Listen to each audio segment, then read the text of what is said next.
Hello friends, સ્વાગત છે તમારું નીતાબેન કુકિંગમાં। આજે હું તમારી સાથે શેર કરવાની છું લારીમાં મળે તેવા ભૂંગળા બટેટાની રેસીપી।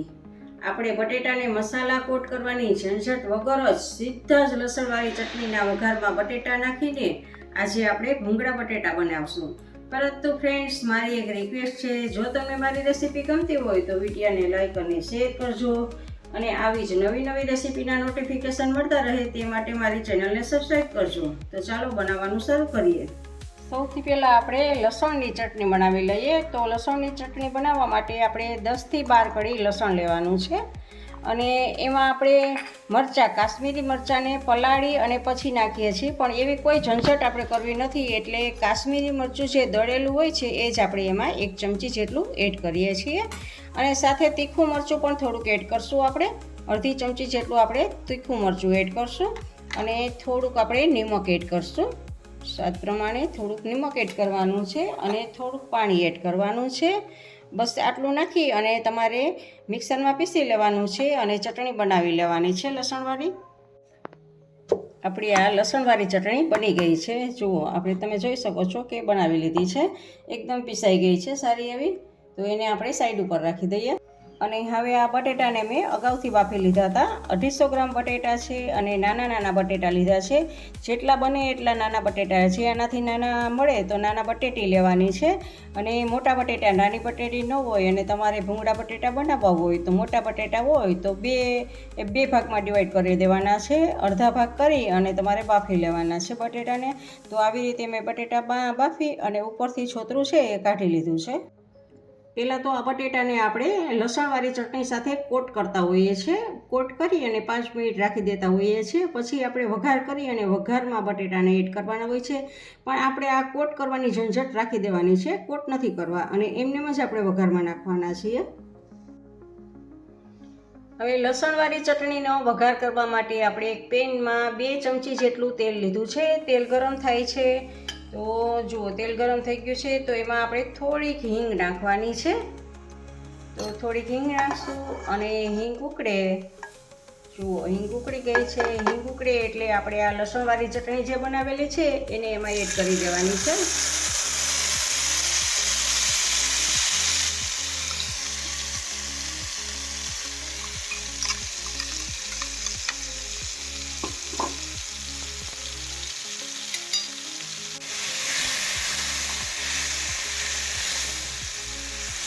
ગેસને આપણે મીડિયમ રાખશું અને આવી રીતે લસણવાળી ચટણીને આપણે ઉકાળવાની છે। હવે આમાં થોડુંક પાણી નાખી અને જે ચટણી હોય એ બધી જ આપણે લઈ લેવાની છે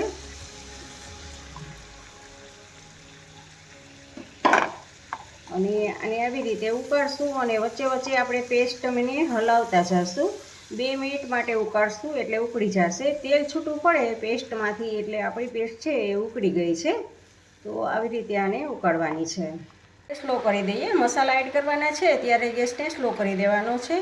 તો હજી એમાં તમારે અડધી ચમચી જેટલું કાશ્મીરી મરચું એડ કરવાનું છે અને અડધી ચમચી જેટલું ધાણા જીરું પાવડર એડ કરવાનો છે ને થોડીક હળદર એડ કરશું આપણે અને થોડુંક મીઠું એડ કરવાનું છે। બટેટાના ભાગનું આપણે મીઠું છે એટલું મીઠું આપણે એડ કરવાનું છે અને સાથે થોડોક ગરમ મસાલો એડ કરશું આપણે।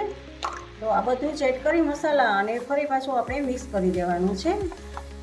તો જુઓ, આવી રીતે આપણે મસાલાને ઉકાળશું, પણ ગેસને હવે મસાલા નાખ્યા પછી આપણે ધીમો રાખવાનો છે, એ વાતનું ખાસ ધ્યાન રાખવાનું છે, નહીંતર મસાલા બળી જશે। તો આવી રીતે આપણે મસાલાને કાચી ફ્લેવર્સ છવાઈ જાય ને જ્યાં સુધી લસણને ના આવે ત્યાં સુધી આપણે આને ઉકાળવાનું છે। તેલ છૂટું પડે એટલે એકદમ સરસ તમારી આ પેસ્ટ છે એ કૂક થઈ ગઈ છે। જુઓ, તેલ છૂટું પડી ગયું છે। તો હવે આપણે બટેટા છે એ બટેટાને એમાં એડ કરવાના છે। તો આ બધા જ બટેટાને એમાં એડ કરી અને એકાબીજા મસાલા સાથે આપણે આવી રીતે આમ લગાવવાના છે। બટેટાને ઉપર નીચે બધે આપણે આવી રીતે આમ, એટલે અલગથી આપણે પહેલાં બટેટાના આપણે જે મસાલો કોટ કરતા એ કોટ કરવાની ઝંઝટ રહેતી નથી અને આવી રીતે તમારે આમાં મસાલાને મિક્સ કરી દેવાના છે। હવે 1 મિનિટ માટે આપણે ગેસને ઓફ કરી દેવાનો છે અને સારી રીતે બધું મિક્સ કરવાનું છે। હવે આપણો આ મસાલો છે એ બટેટાને સારી રીતે કોટ થઈ ગયો છે, તો આપણે બટેટાને એક પ્લેટમાં લઈ લેશું.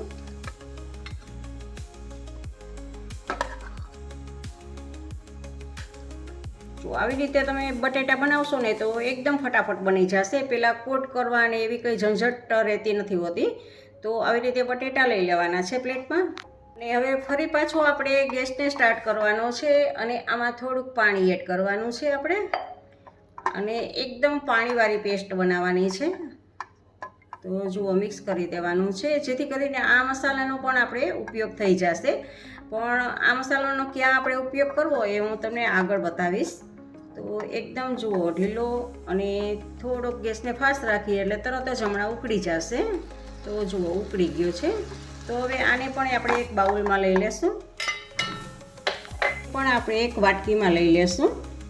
તો જુઓ આને પણ આપણે લઈ લીધો છે એક વાટકીમાં, જેથી કરીને કંઈ પણ આપણું વેસ્ટ ના જાય. હવે આની ઉપર આપણે થોડાક લીલા ધાણા એડ કરશું. હવે મેઇન વાત આવે છે કે બટેટા તો આપણે બનાવી લીધા છે, પણ એને ખાવા કેવા, તો એ આપણે માટે ભૂંગળા આપણે તળવાના છે. તો આપણે ઘરે જ ભૂંગળા તળી લેશું. ભૂંગળા તળવા માટે આપણે તેલ રાખેલું છે, અને આવા પીળા ભૂંગળા આવે છે મોટી સાઈઝના, એ ભૂંગળા લેવાના છે. તેલ આપણું આવી ગયું છે. તો જુઓ આવી રીતે તમારે આમ ભૂંગળા નાખવાના છે. ઉપરથી નાખવાના નથી, નહીં તો તમને છાંટા ઉઠશે. જુઓ ગેસને તરત જ ધીમો કરી દેવાનો છે.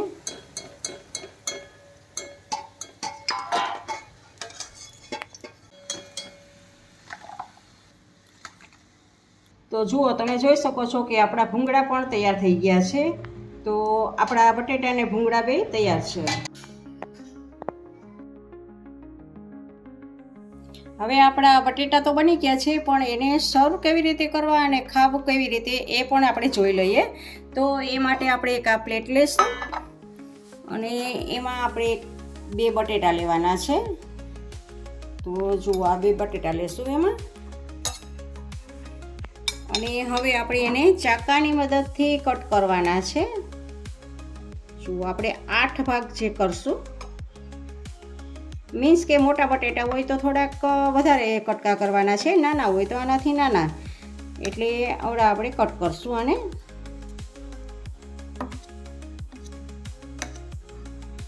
હવે એવું બને છે કે આ બટેટા બહાર તો બધા કોટ હતો એટલે મસાલાનો કોટ હતો, પણ અંદરની સાઈડમાં જુઓ મસાલો નથી. તો એના માટે મેં તમને વચ્ચેથી આપણે જે મસાલો લીધો હતો અને એમાં પાણી નાખીને એકદમ ઢીલું કર્યું હતું. મેં કીધું આનો ક્યાં ઉપયોગ કરશું એ તમને કીધું હતું. તો એનો જો આપણે અહીંયા ઉપયોગ કરવાનો છે.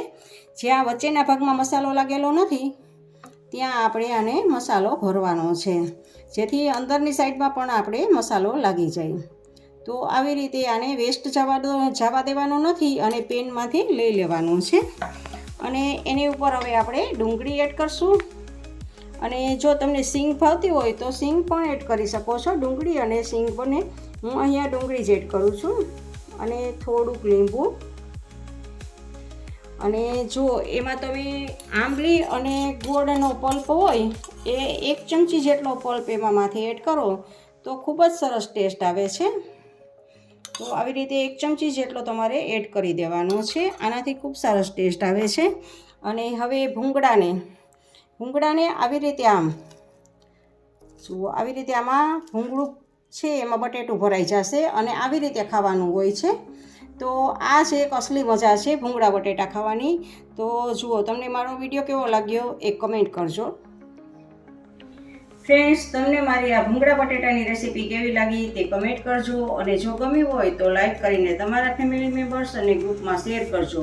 અને મારી ચેનલને સબસ્ક્રાઈબ કરવાનું ના ભૂલશો. આવજો, બાય. ફરી મળીએ એક નવી રેસીપી સાથે.